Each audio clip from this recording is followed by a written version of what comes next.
The average leader doesn't get formal leadership development on average for 13 years.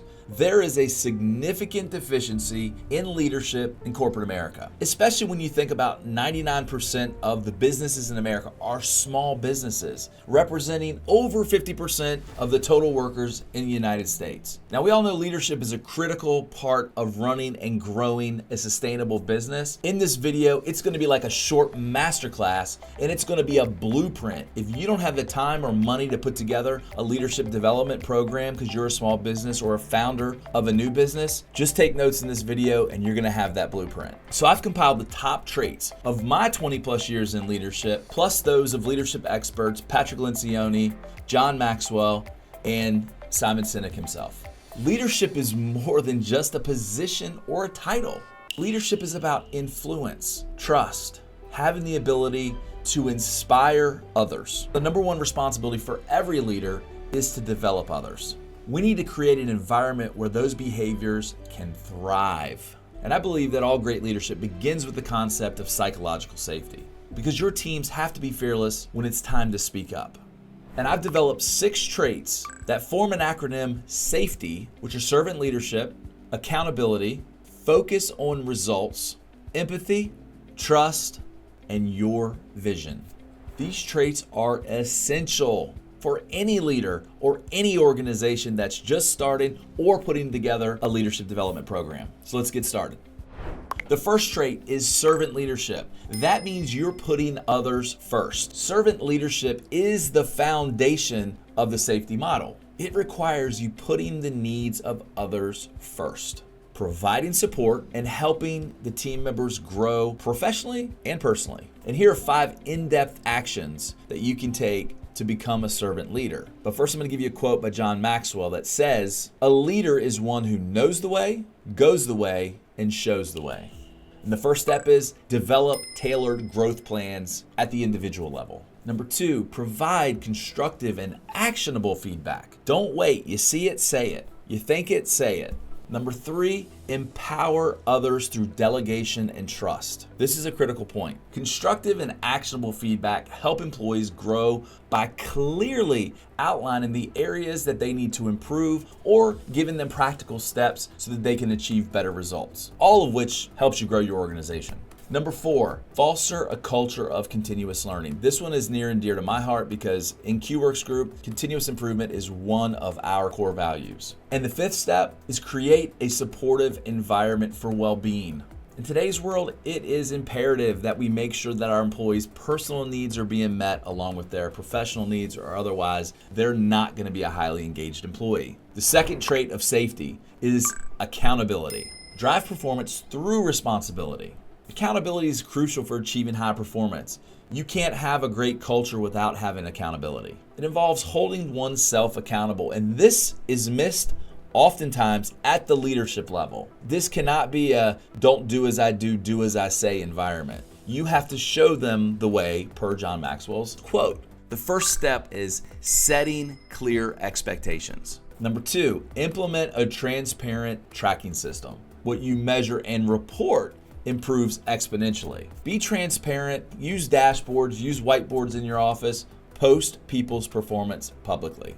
Number 3, encourage ownership and initiative. Foster a culture where the members of your organization take ownership over their tasks, their goals, and that will lead to other individuals beginning to trust you, because you have to give trust to get trust. Number 4, hold regular feedback sessions. This is so important. If you're not providing regular feedback, daily preferably, depending on the size of your team, but once your team gets large enough, hire additional leaders, but make sure that you are providing consistent feedback, good and bad.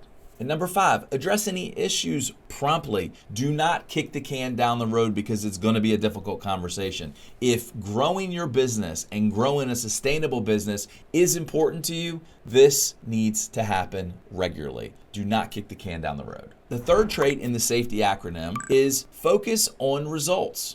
I know this sounds like, well, duh, I get it, CLEGG, we need to focus on results. But I'm telling you, so many organizations do not do that. They get lost in the day-to-day of the business. and you become your environment. So as we focus on results at the individual level, that's important. But what we want to do is find that collective result as a team.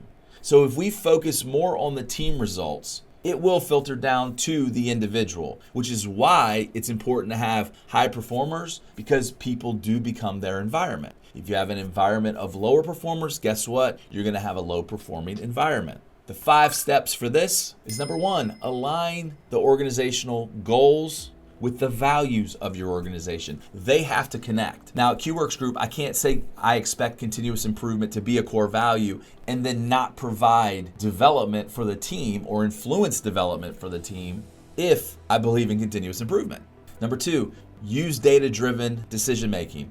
This should be a much easier one in today's age with technology and with the oncoming onslaught of AI. Data should be more plentiful than ever before. Number 3, foster a results-oriented culture. You can't expect to get great results if the culture isn't results-oriented, right? So measure everything, measure often, and report it back to the entire team. Once again, you become your environment. Number 4, provide resources and support. I know this is like a throwaway comment, but it's so true. I know as a leader, if you're the only leader that is tough, try to identify a way to outsource and hire another who in your organization that can help you do these things. Even if it's part-time or temporary, this is a necessary part of growing your business. Number 5, continuous improvement. Constantly evaluate all of the assumptions. Question your assumptions, because every single month things are going to look a little different than the prior month.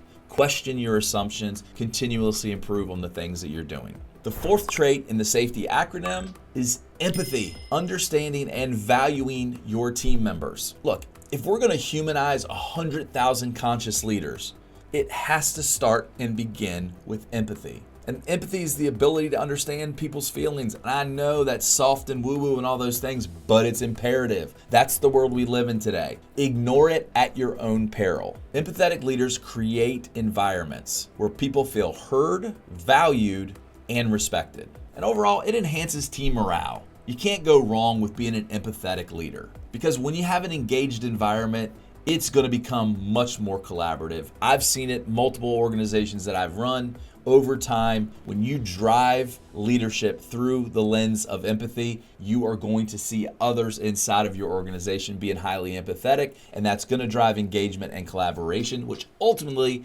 lifts your performance. So here are the 5 steps to drive in empathy. 1, you got to practice active listening. I know this is another throwaway tip, but it's true. You have to listen and hear what your employees are saying. Number 2, when you actively listen, you have to show genuine concern. You have to care about what they say.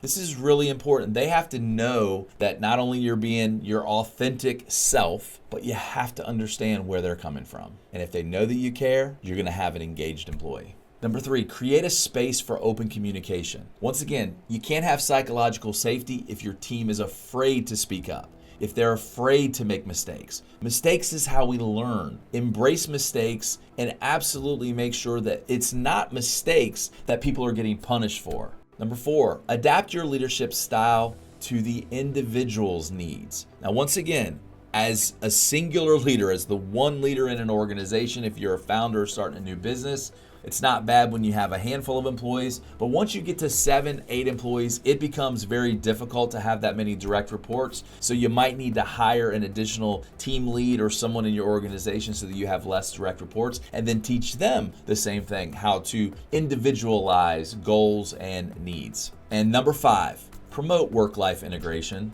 Look, as long as we have cell phones and laptops and all of these great technology tools, we can't get away from work unless we consciously focus on moving away from work. But most of us at some point, 7 days a week, are usually locked into work. So make sure that you encourage your team to take time away and to provide themselves with space. The data is overwhelming for employees that have space to think or space to rest. Their performance is significantly higher than those that stay locked in 100% of the time. The 5th trait of safety is the granddaddy of them all, and that's trust. Trust is the keystone of any successful team. Leaders must consistently demonstrate honesty, reliability, and transparency to earn and maintain the trust of their team. Trustworthy leaders create an environment where people feel safe to express their opinions, their values, and their own visions. And this is where innovation comes from. If your team doesn't trust you, you're not going to be a very innovative environment.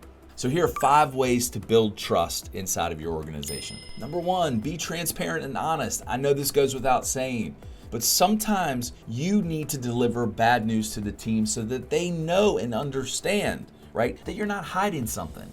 Typically, when things are going on, there's a mood and a cloud hanging over an organization, and employees feel that. So it's your responsibility to give them the truth straight. Be transparent. It will work for you in the long run. Trust me on that. Number 2, demonstrate reliability and dependability. If they know that they can count on you and you've got their back, you're going to have an employee for life and you're not going to have to worry about attrition. Number 3, build strong relationships. Follow some of my other videos so you can get steps to having high connection and high culture. Number 4, foster that culture of accountability. We talked a lot about that earlier on in the video, so I'm not going to go into depth, but it is so crucial. It's why I mentioned it a couple times. And 5, encourage open and honest feedback. You need to give your employees permission to provide honest and open feedback directly to you.